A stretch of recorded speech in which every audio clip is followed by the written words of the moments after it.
नमस्कार, आप देख रहे हैं राजस्थान 10 बजे और मैं हूं आपके साथ ज्योति पुष्पेंद्र सिंह। चलिए अब शुरू करते हैं संभागवार बड़ी खबरों का सिलसिला। सबसे पहले रुख करेंगे जयपुर संभाग का और इस संभाग की सबसे बड़ी खबर बता रहे मेरे सहयोगी योगेश शर्मा। कल चुनाव परिणाम आ रहे हैं कि आखिर जयपुर, जोधपुर और कोटा के नगर निगमों में कौन कौन मेयर बनेंगे, कौन सी पार्टी जीतेगी और कौन सी पार्टी को शिकस्त मिलेगी। लेकिन परिणामों के एक दिन पहले ही राजधानी जयपुर के हेरिटेज में राजनीति गर्मा गई। एक ऑडियो रिकॉर्डिंग ने हंगामा बरपा दिया। कांग्रेस पार्षद दशरथ सिंह ने आरोप लगाया कि बीजेपी के मेयर प्रत्याशी के पति अजय यादव ने गैर भाजपाई पार्षदों को खरीदने की कोशिश की है, प्रलोभन दिया है और इसकी शिकायत उन्होंने एसीबी में की है। एसीबी ने भी जांच शुरू कर दी है, लेकिन अजय यादव ने साफ तौर पर यह कह दिया है कि वो वॉइस सैंपल नहीं देंगे क्योंकि आवाज़ उनकी नहीं है। हेरिटेज में भाजपा की महापौर प्रत्याशी कुसुम यादव के पति अजय यादव पर गैर भाजपाई पार्षदों की खरीद फरोख्त की कोशिश करने के आरोप लगाए हैं। पार्षद दशरथ सिंह ने इस संबंध में भ्रष्टाचार निरोधक ब्यूरो के जयपुर स्थित मुख्यालय पहुंचकर शिकायत भी दर्ज कराई। इसके साथ ही खरीद फरोख्त से जुड़े 2 कथित ऑडियो रिकॉर्डिंग भी एसीबी को सौंपी है। उधर अजय यादव ने कहा है कि ऑडियो में उनकी आवाज़ नहीं है। ये कांग्रेस की राजनीतिक साजिश है। जब उनका ऑडियो ही नहीं है, ना उनकी किसी से बात हुई है, तो वो क्यों सैंपल देंगे। इस मुद्दे को लेकर मुख्य सचेतक डॉक्टर महेश जोशी ने आरोप लगाए हैं कि ये पहले से ही तय था कि वॉइस सैंपल नहीं दिया जाएगा और ये खरीद फरोख्त का सिलसिला सरकार गिराने के षड्यंत्र के दौरान भी देखने को मिला था। उन्होंने आरोप लगाया कि केंद्रीय मंत्री तक पे ऑडियो रिकॉर्डिंग के अंदर खरीद फरोख्त तक के आरोप लगे। उन्होंने भी अपना वॉइस सैंपल नहीं दिया है। उठापटक का दौर आज रात को जारी है। काउंटर पॉलिटिक्स जारी है। क्या होगा ये कल चुनाव परिणाम तय करेंगे। कुल मिलाकर एक बोर्ड कांग्रेस का ज़्यादा बन सकता है। वो किस तरह बनेगा, कैसा होगा, इसके लिए परिणामों का इंतज़ार करना पड़ेगा। लेकिन ये ज़रूर है कि शहरी सरकार में इस नए प्रयोग को लेकर किस तरह आगे चर्चा होगी, ये अलग बात है। प्रशासनिक मशीनरी यहाँ 2-2 फॉर्मूले पर काम करेगी। कितना सफल रहेगा 2 फॉर्मूला कि नए मेयर चुने जाने के बाद ही तय होगा। नए मेयर चुने जाने के साथ ही डिप्टी मेयर को लेकर भी चुनाव होने हैं। और अब रुख करेंगे जोधपुर संभाग का, जहां से बड़ी खबर बता रहे हैं मेरे सहयोगी राजीव गौड़। नगर निगम चुनाव के चलते महापौर के चुनाव कल होने जिसकी आवश्यक तैयारियां पूरी कर ली गई है, तो वहीं दूसरी ओर नगर निगम चुनाव में प्रतिशत के आधार पर कांग्रेस को बढ़त मिलने और भाजपा के पिछड़ जाने पर शहर कांग्रेस कमेटी के पूर्व अध्यक्ष सईद अंसारी ने केंद्रीय मंत्री और जोधपुर के सांसद गजेंद्र सिंह शेखावत से इस्तीफा मांगा है। उन्होंने उल्लेख भी किया है कि जिस तरह से पार्टी की अंतर्कलह भी सामने आई है, गली गली मोहल्ले वाले घूमने के बावजूद 160 में से केवल 62 सीटें भाजपा को मिली है, जबकि 82 सीटें कांग्रेस को मिली है। प्रतिशत के आधार पर कांग्रेस ने बड़ी कामयाबी हासिल की है। तो उन्होंने साफ तौर पर यह भी कहा कि जिस तरीके से पूर्व मुख्यमंत्री वसुंधरा का पोस्टर और फोटो नहीं लगाने की शिकायत भाजपा के कार्यकर्ताओं ने की है, अंदरूनी कलह खुल करके सामने आई है। भाजपा जबकि अंतर्राष्ट्रीय स्तर की पार्टी बताई जा रही है, तो वहीं जिस तरीके से कांग्रेस के नेता राजू राम चौधरी और ललित सुराणा ने वैभव गहलोत को भी श्रेय दिया है कि उन्होंने जिस तरीके से जोधपुर में कैंप किया, और जोधपुर में कैंप ही नहीं किया, जिस तरीके से पार्टी के कार्यकर्ताओं से फीडबैक लिया, एक एक टिकट पे सोच समझ करके उसको ओके किया, उसी के चलते कांग्रेस को 160 में से 82 सीटें प्राप्त हुई है। अब देखना ये कि कल जिस तरीके से महापौर के चुनाव होते हैं, तब कोई पार्टी की गणित काम कर जाती है तो दक्षिण में कहीं न कहीं कांग्रेस भाजपा के खेमे से कुछ पार्षद निकाल करके कोशिश करेगी कि वहां भी महापौर उनका बने। लेकिन ये देखने वाली बात होगी कि राजनीति कहां तक जाती है। अब बात करेंगे कोटा संभाग की, जहां से बड़ी खबर बता रहे हैं मेरे सहयोगी भावरेश चारण। देश प्रदेश के तेजी से तरक्की करते शहरों में शुमार कोचिंग सिटी कोटा को कल 2 नए महापौर मिलने वाले हैं। कोटा उत्तर के साथ ही कोटा दक्षिण में भी कल मेयर का चुनाव होने जा रहा है। हालांकि कोटा उत्तर में तो कुल 70 में से 50 पार्षदों के समर्थन के साथ ही कांग्रेस की मंजू मेहरा का मेयर बनना तय है, लेकिन कांटे की टक्कर कोटा दक्षिण में है, जहां बीजेपी के विवेक राजवंशी के पास अपने पार्टी के 36 पार्षदों के साथ ही 3 निर्दलीयों का समर्थन है, तो वहीं कांग्रेस के राजीव अग्रवाल के पास भी समर्थन का आंकड़ा 39 के आसपास है। लेकिन बीजेपी का दावा मजबूत कर रहे हैं निर्दलीय पार्षद लेखराज योगी, जो कि फिलहाल बीजेपी की बाड़ाबंदी में बताए जा रहे हैं और वो बीजेपी का समर्थन करने वाले 40वें पार्षद भी बताए जा रहे हैं।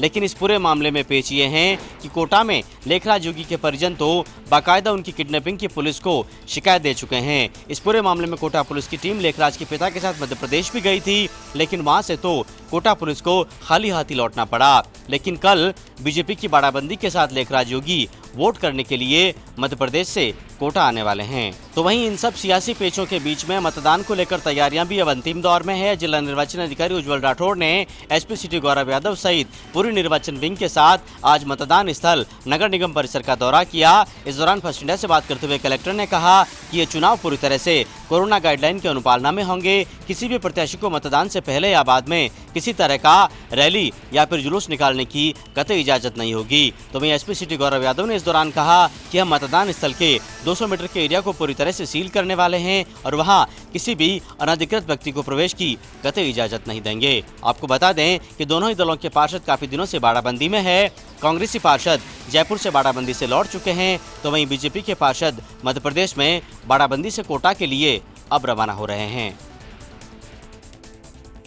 अब रुक करेंगे बीकानेर संभाग का, जहां से बड़ी खबर बता रहे मेरे सहयोगी लक्ष्मण राघव। बीकानेर में जिला प्रमुख के पद पर कौन काबिज हो, पार्टियों से ज्यादा होड़ यहां पर नेताओं की संतानों में देखी जा रही है। जी हां, भाजपा की ओर से केंद्रीय मंत्री अर्जुन मेघवाल के पुत्र रवि मेघवाल जिला परिषद सदस्य का चुनाव लड़ रहे हैं। आज उन्होंने नामांकन दाखिल किया, तो वहीं उनके सामने खाजूवाला विधायक गोविंद मेघवाल की पत्नी आशा मेघवाल ने भी नामांकन दाखिल किया। तो साथ ही साथ विधायक की बेटी और पूर्व प्रधान सरिता मेघवाल भी जिला परिषद का चुनाव लड़ रही हैं। माना जा रहा है कि यहां पर एससी सीट होने के चलते दोनों ही गुट यदि भाजपा और कांग्रेस की स्थिति बनती है तो अपनी अपनी दावेदारी करेंगे। आज नामांकन के आखिरी दिन 128 लोगों ने अपने नामांकन पत्र दाखिल किए हैं।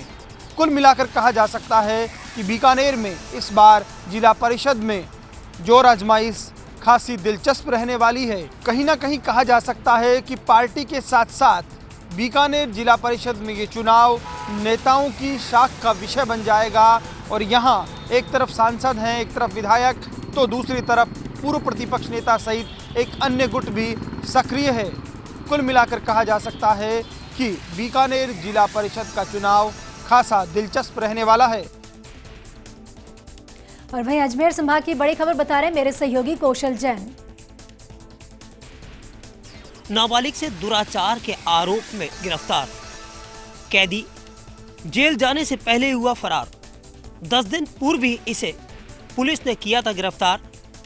संक्रमित पाए जाने पर आज भेजा गया था क्वारंटीन सेंटर। आरोपी सावर भील को 1 सप्ताह पहले ही सिविल लाइंस थाना पुलिस ने 1 साल की फरारी के बाद गिरफ्तार किया था, लेकिन पुलिस की इस मेहनत पर एक बार फिर पानी फिर गया और आरोपी कोविड सेंटर से फरार हो गया। जानकारी के मुताबिक आरोपी को पुलिस ने न्यायालय में पेश किया था, जहां से उसे जेल भेजने के आदेश दिए गए। जेल भेजने से पूर्व जब इसकी जांच हुई तो वह कोविड पॉजिटिव पाया गया। कोरोना संक्रमित होने के कारण उसे कोविड सेंटर भेजा गया था। पुलिस ने फरार हुए दुराचार के आरोपी की तलाश जिले भर में शुरू कर दी है।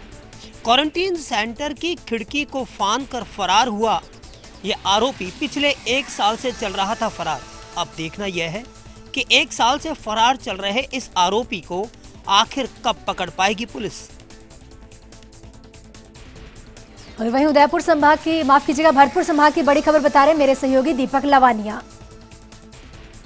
आंदोलन जारी रहने से जहां यातायात साधन बंद होने से लोगों को इस त्योहारी सीजन में आवागमन में भारी परेशानी का सामना करना पड़ रहा है, तो वहीं इंटरनेट सेवा बंद होने से विद्यार्थियों को भी बड़ी परेशानी हो रही है।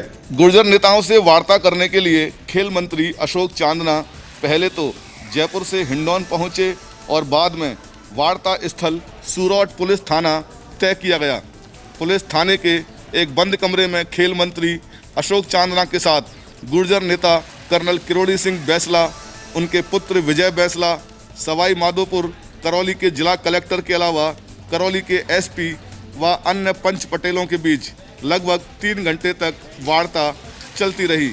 वार्ता समाप्त होने के बाद मंत्री अशोक चांदना जयपुर के लिए रवाना हो गए, तो वहीं बयाना के पीलूपुरा में चल रहा गुर्जरों का आंदोलन अभी यथावत है। गुर्जर समाज की 6 मांगें थीं, लेकिन सरकार ने 14 मांगें उनकी मानी हैं। उन्होंने कहा कि कानून के दायरे में जो मिल सकता है वे सब कुछ सरकार ने गुर्जर समाज को दिया है, लेकिन इसके अलावा कुछ मुद्दे भ्रांति फैलाने वाले हैं। आरक्षण की मांग को लेकर गुर्जरों का आंदोलन आज 9वें दिन भी जारी रहा है। हालांकि आज राज्य के खेल मंत्री अशोक चांदना सूरौट पहुंचे थे और उन्होंने गुर्जर नेता कर्नल किरोड़ी बैसला, उनके पुत्र विजय बैसला के साथ सूरौट थाने में काफ़ी देर तक वार्ता की, लेकिन वार्ता पूरी तरह से बेनतीजा साबित हुई है। वहीं उदयपुर संभाग की बड़ी खबर बता रहे मेरे सहयोगी रवि शर्मा। जिला परिषद और पंचायत समितियों में चुनावों को लेकर आज नामांकन दाखिले के अंतिम दिन रिटर्निंग अधिकारी कार्यालयों में रहा मेले सा माहौल। कांग्रेस और भाजपा की ओर से कई प्रत्याशियों ने नामांकन दाखिल किए। इस दौरान कांग्रेस और भाजपा के कई वरिष्ठ और दिग्गज नेता भी नामांकन दाखिल करने पहुंचे। सुबह से ही नामांकन दाखिल करने के लिए प्रत्याशी समर्थकों के साथ पहुंचे, जिसके चलते कार्यालयों के बाहर लंबी कतारें लगी रहीं। हालांकि इस बीच कांग्रेस प्रत्याशियों में नामांकन दाखिले को लेकर ऊहापोह की स्थिति रही। नामांकन दाखिले के 3 बजे तक के नियत समय के बावजूद भी कांग्रेस की ओर से जिला परिषद सदस्य प्रत्याशियों की सूची जारी नहीं की जा सकी।